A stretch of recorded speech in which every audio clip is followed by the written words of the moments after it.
let's get into it.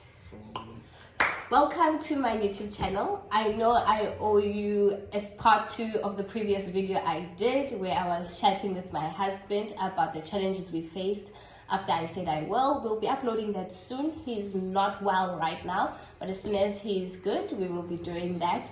This is my young brother. His name is Lutemba. You can check him on Insta or on Facebook. We're gonna chat today. Well, don't check him out. He doesn't want to be checked out. No, it's not good. What the hell? Don't do that, Like guys. you're TV too. Yeah. So we're gonna talk today about. Well, we were just chatting in the house today, and then we just talked about finishing strong, really. So we just want to talk about that.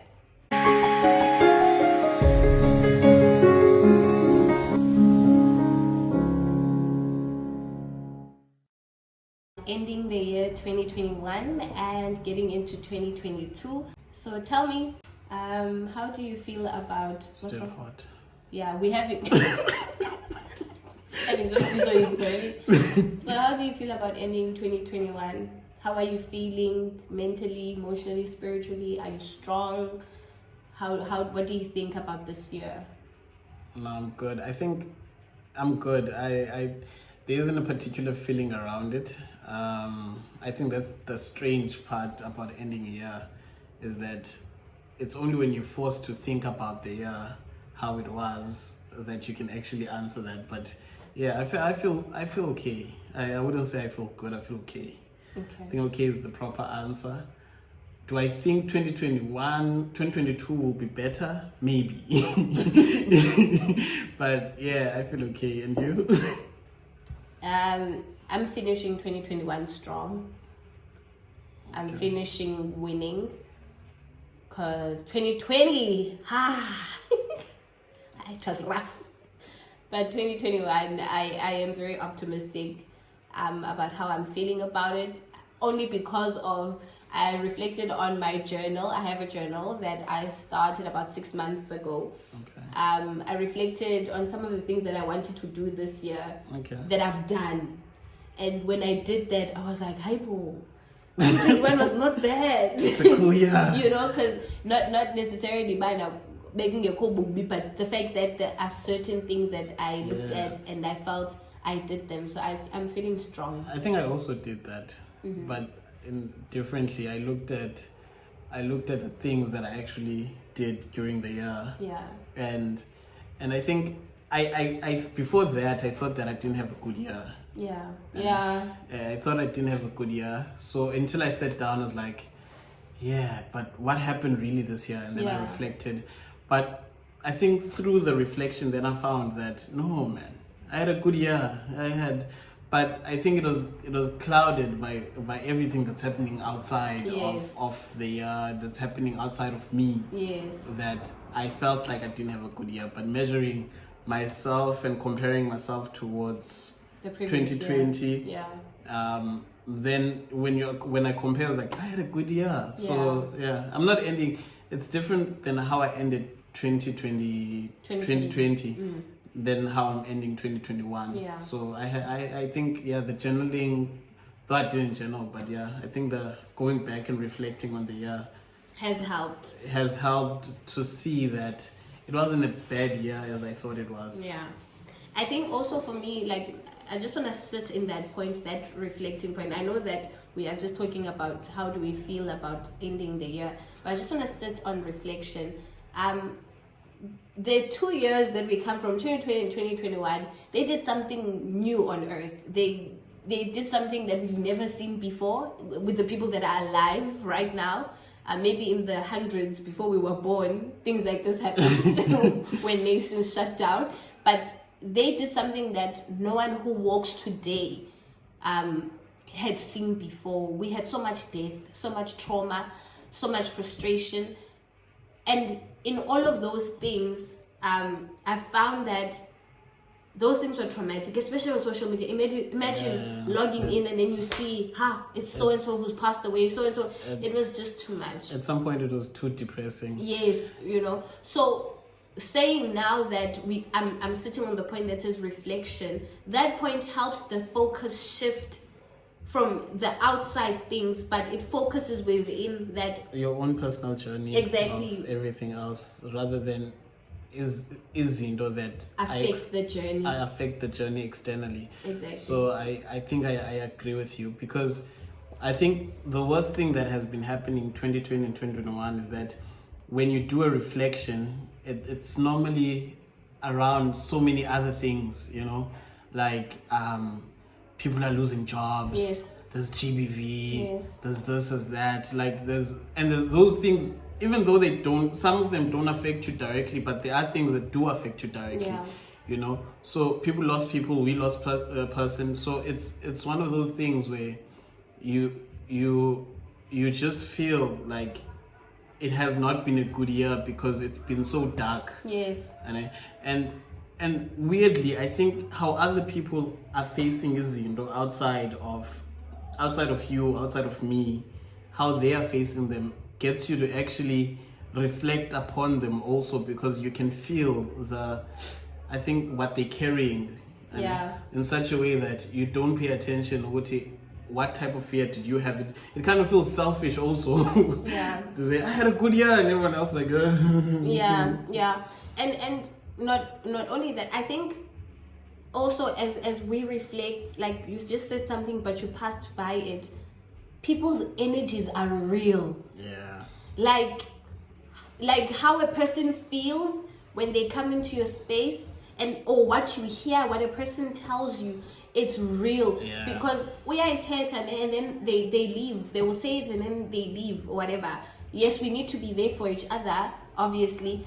But in most cases, you find that you are left carrying that thing. So people's energies are so real, and they can make you feel defeated. Yeah. They can make you feel like so hopeless and so, how can I say this?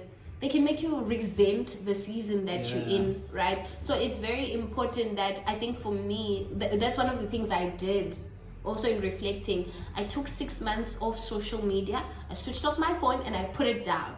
And this was in the period between, I think, March to August or something like that. But I know it was the period of 6 months where I turned everything off. And in that period, I centered myself, because I was feeling like, diapela, I'm drowning. I'm drowning in people's pain. I'm drowning in people's depression. It's just too much. I felt a wave of darkness was just on top of me, and I was like, I cannot do this anymore. I need to learn how to choose me. I need to learn how to prioritize me. And when I came back and I started journaling, I started refocusing and planning my life, a lot of things started to change for me. So people's energy is real. Social media energy is real. The streets of social media are real. Like, we can say that this thing is not real. It's real, guys. Yeah, it's real. It's real. It's too real. Like, I think at some point when you are on social media, you literally see someone dying each and every week. Like, and you're like, yo. And I think the anxiety is also around, yes, judge is escaping. But anyway, yeah, the anxiety is around that, is that you see so many people that are going through ezindo. Yeah. And you're trying to think to yourself, Uguti, how do you become there for them? Yeah. And also you're like, it's hard to be there for you in this rough time. So I think really the energy is, and also I think the other thing is that it's almost like you could see fake things around you in this, because it made you feel when someone really cares, and when someone really is there for you, and when you are there for that person, like, it's one thing saying it's one, and you can feel it without even them doing actions. You can feel when someone genuinely cares for you. And what this season, I think, taught me is how to feel that. It's how to feel empty words, and they don't have to come with big actions or actions even. Like, I'm not asking for money or anything like that, but essentially, like, you can feel when someone is caring. You're genuine for me. You're genuine not. for me, or you're not. That's so powerful. So I think it if anything, it taught us how to be in touch with ourselves and with the world outside, and in such an appreciating way that life is not that long. Like it's very short. It's like it's very short. Zoom. Yeah, it's very short. And therefore, that realization that life is short has been one thing that has also taken me out of a shell. Like I've always had this way of doing things, this way of life. I want to be this person. I'm expected to be this way. And the sudden shift, like when we lost our mom, the sudden shift of that, and me also stepping into this separation from everyone and everything, that's where people were revealed for who they are. And that's when I knew that I cannot be everything for everyone all the time. I need to choose me. Because in the time when I was distanced from social media, 2 people from my contact list on WhatsApp called me, So, and these are people that every other day would then say, hey, I need this, I need that, I need that. So when these things started happening, I also saw that, hey, hold up. I'm not a superhero. And I need to build up that thing, the boundary to say no, the boundary to say I will not be treated this way. And the other thing is that often at times we always say, people abuse kind people, or people abuse giving people. It's not that people abuse those people. You're allowing them. Exactly. It's us who don't have the boundaries. It's us who portray this thing, or you can do this to me. So that's also one of the things that I've learned, that what, life is short, and because life is short, my people matter to me, and I'm going to spend my time with your people. Exactly. I'm going to spend whatever I have left with the people that I love and the people that love me. So I've prioritized my family, I've prioritized my close friends, I've prioritized being with people that feed me. I think that's why also, like what you said, I think that's why social media was so depressing. It's mainly because it opens your circle. Like, it makes you believe this is your circle. You've got so many people. And people are crazy with that idea. And I feel like I'm also people, like, we all fall victim to it at some point. And casually we do. It's like the thing of validation also. It's like you post something and immediately you get likes, you go look and you read it again. It's like yo, I'm intelligent. Good content. Good content. Yo, I'm funny. Like, there was you must always go and reflect. And you get angry if someone comes and likes it because it was a joke. You're like, why are you coming with this? I don't go that deep. It's only you. It's only you. I don't go that deep. But anyway. I get you. You reflect and you get. And there's the things, like, that's the thing. It's that if there wasn't the social media there, if you told yourself you could do something, you wouldn't need to be validated by other people. Because the thing is, the bigger your circle is, people don't want to validate you into your destiny. Come on, think about it. Like, everyone is jealous. Do good, but not better than me. Yeah, it's like everyone is here for themselves, and that's the thing about human beings. That's a fact. Everyone is here for themselves. You might be here for me to some degree, but to a larger degree, you're here for yourself. Exactly. You are getting something from this thing. So that's the other thing, is that now you want people to confirm the greatness of your path, or the greatness of who you are as a person, and that's not going to happen.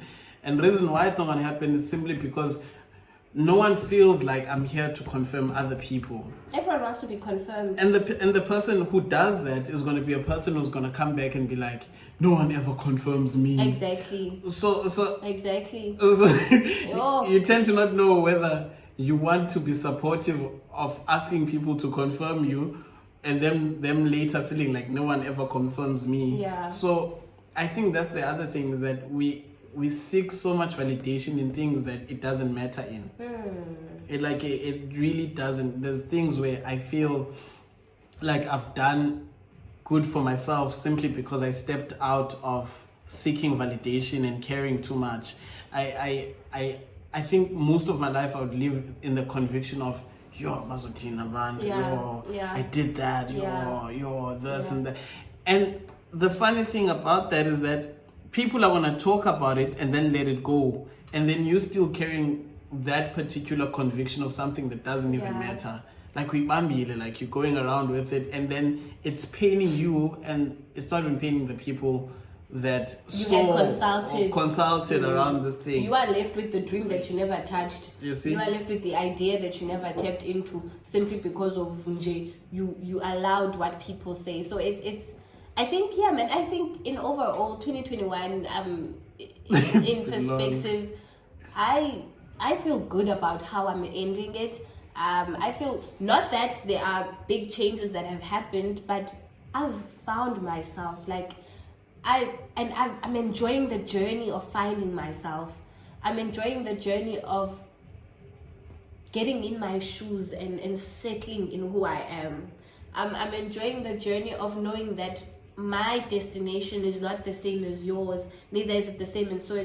So that releases me of the pressure of trying to do and become, because I can't teach a fish how to climb up a tree, just like because we can't teach a monkey to go swim like a fish does. So that thing of me now knowing that with the silence I took, and with the loss and the trauma I've had, and then also becoming okay by myself, you know, because at the end of the day, there's no one who can lift you out of grief. No one can lift you out of pain. You yourself have to lift yourself out of those things. It's personal. It's about you. You know. Yeah. So the fact that I was able to do that and choose to be happy and choose to laugh. I'm not saying that there aren't people that played a role in reminding you of how good and whatever. But if you're not receiving what those people are doing, you will never learn anything. So for me, it's just been that I've become me. I've become what I believe God wants me to become, and I'm still unfolding. I'm still revealing to myself the wonder of who I am, and I'm absolutely in love with that. And so that's how I'm ending 2021. I think that if you're watching this video, I don't know if I should advise or what I would share, it would be that reflect. I think that for us, even now as we're saying this, we are learning now, even as we're chatting, that perhaps 2021 wasn't as bad because we've taken the opportunity to reflect. Maybe you should reflect. Maybe you should look back and see what happened right and what happened wrong, and build up from that. I think the other thing is that, like, even if, for me, I feel like this was something that kept on happening, is that I would decide today, this is the direction I'm taking. I'm a journal, I'm a what. I'm getting up from this and I'm doing it. I'm finally doing this. And I could be on a crazy momentum. Like I wake up, go to the gym, I'm eating healthy, and I'm really trying to do things where that keep me busy. But it would happen now and again that I fall out of that.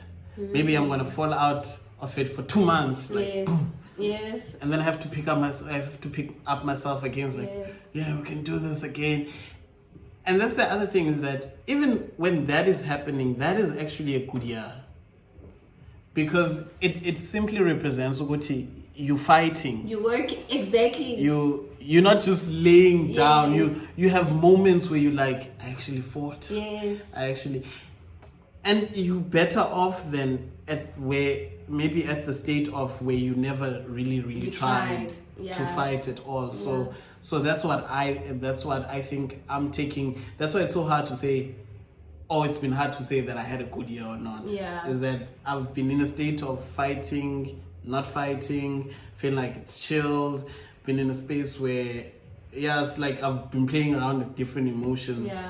Where all also, of us. All of us, definitely. Because even when we say that I detached from social media, that was a fight. You know, all of us have been fighting. I think also it's understanding in our lives that we don't have to have everything right or figured out all the time.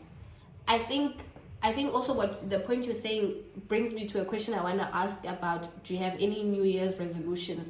Because the thing about the resolutions, I know that they somehow overwhelm us, because we're like, I want to do this, I want to do that, and then maybe we don't do it, or maybe we do. But the thing is that you can't start the year without one. This is not to say that it's going to come to pass or not. but it's to say that I'm coming into the fight, excuse me, I don't know if I'm going to win or I'm going to lose the fight, but I've got a plan for the fight, right? Because at the end of the day, the fight will happen. The season of bad will happen. The season of good will happen in the new year.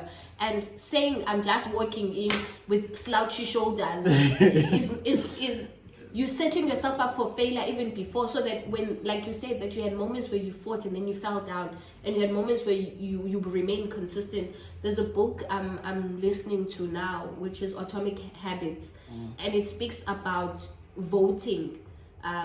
It speaks about how to build habits, right? How I've never seen a book like that. How it speaks about it, it says that you must look at habits like people who are voting. And it says that when people are voting, different political parties come and campaign. And then people would come and put their vote.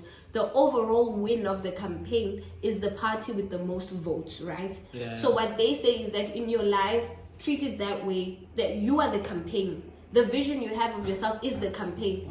And cool. Every day you wake up is a chance to vote. So it's basically breaking down big habits into little habits. Every day you wake up, if you're trying to save more money, every day you choose to make coffee at home instead of buying it at work is a vote towards the person you're trying to become. No matter how small it is. Exactly. And that doesn't mean that at the end of the day, you would have saved the money that you want to save, right? But it means that you would have built up the person you're trying to become. Yeah. It means that you would be closer to the version of the person that you're trying to become it would be. So that's why I'm highlighting that this thing of saying, these New Year resolutions, blah, blah, blah. Yes, I also know that life becomes challenging. We all go through things. But I think for me, it's important that when we enter into 2022, you have a plan. What are you trying to achieve? That doesn't mean that you're going to do it overnight, but it means that at the end of the day, when they tally up the votes, when they count at the end of the year, if you stick to it, you'll be closer, or you'll have become what it is that you're trying to become. Yeah.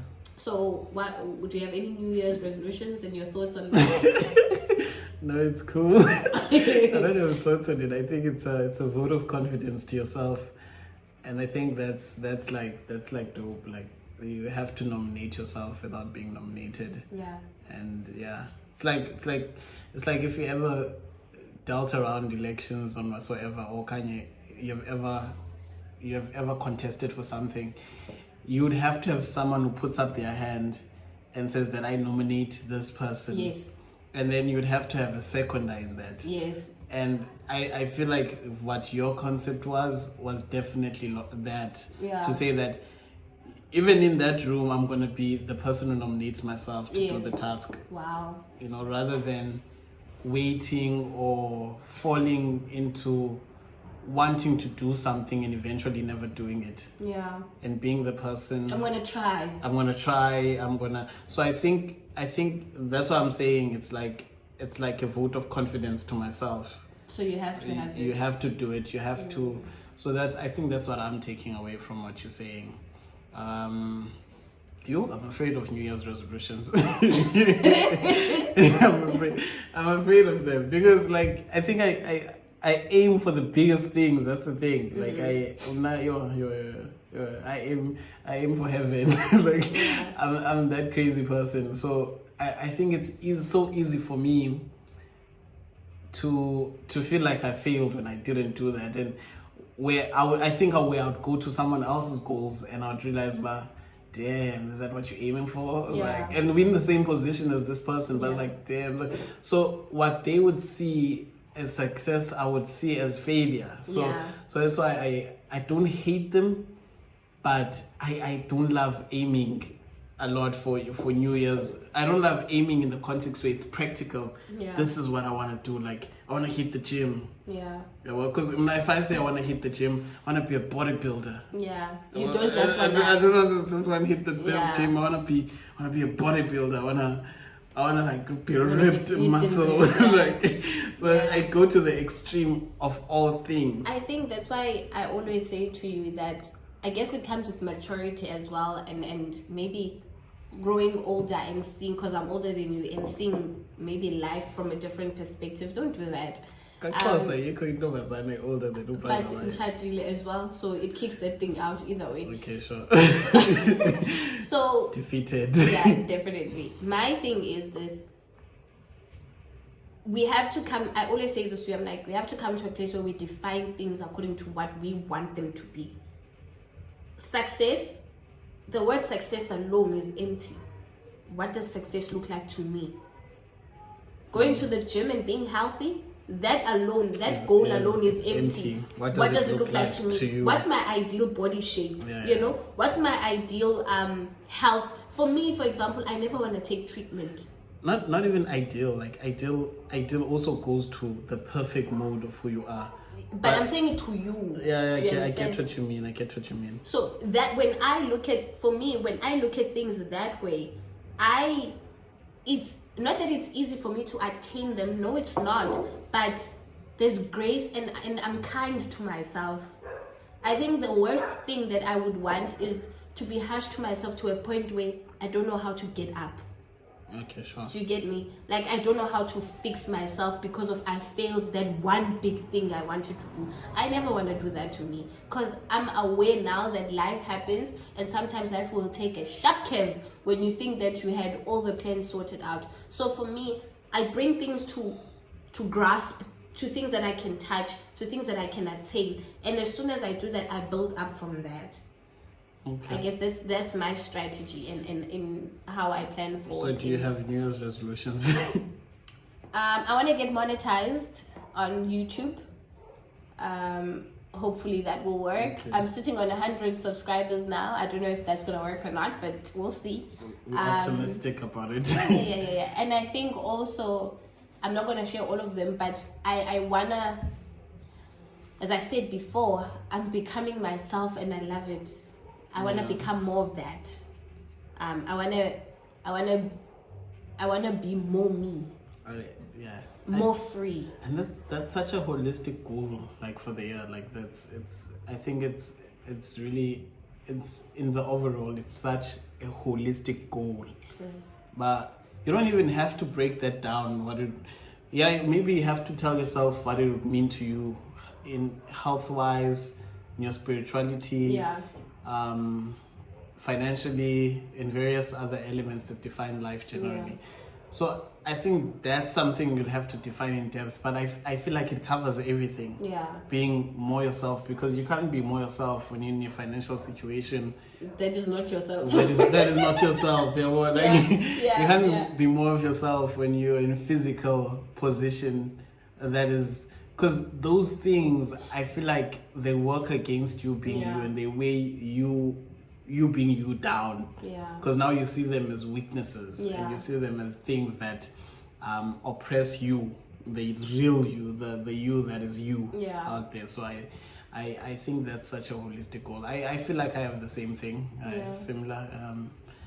And but it's similar. It's like becoming more you, becoming me. Like I think it's I remember I had a session with you, confessions. This thing of yours, damn it.